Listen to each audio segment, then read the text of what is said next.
I would define a social entrepreneur as someone who puts financial performance and social impact on equal footing.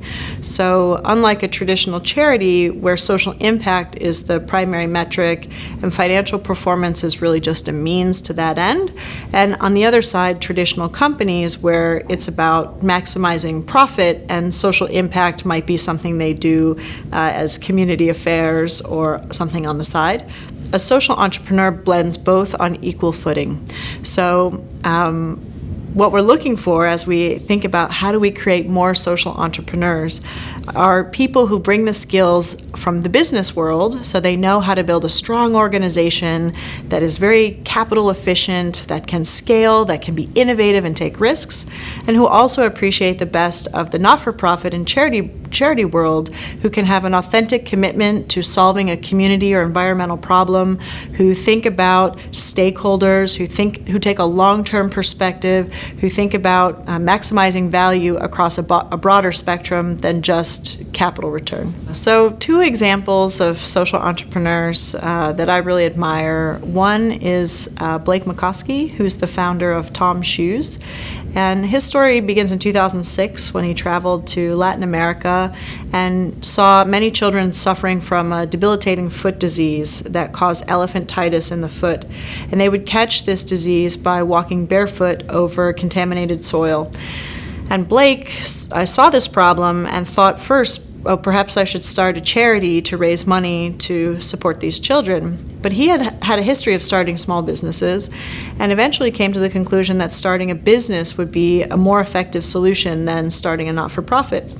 And he came up with a model where for every pair of shoes that he sold through his company, which is called TOMS Shoes, he would give away a free pair of shoes to a child in need. And so, wealthy consumers like me could purchase a pair of TOMS shoes and know that every time I bought one pair, another pair was being given away.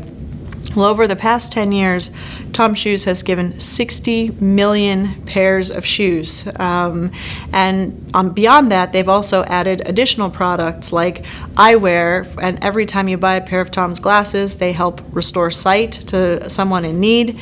They have a canvas bag, tote bag product, and that when someone buys that, they give away a safe birthing kit.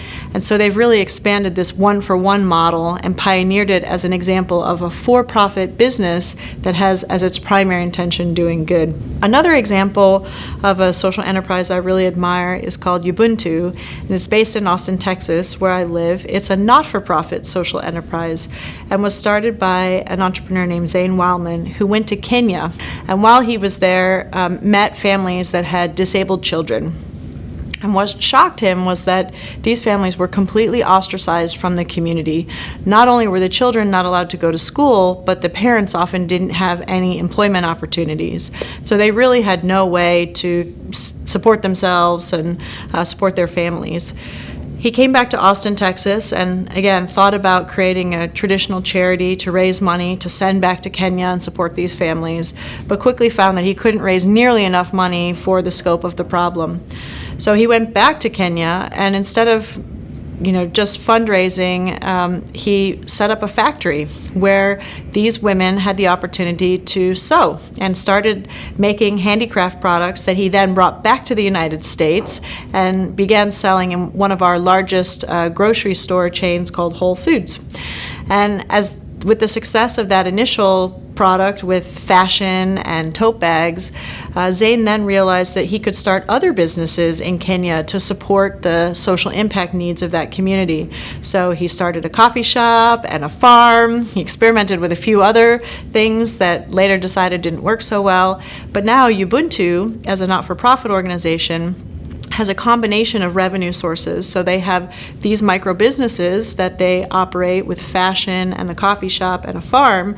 They also have some charitable donations that come in from sponsors and supporters, and together all of that revenue goes to enable them to serve many more people in a much more efficient way than they would be if they had taken a traditional not-for-profit approach.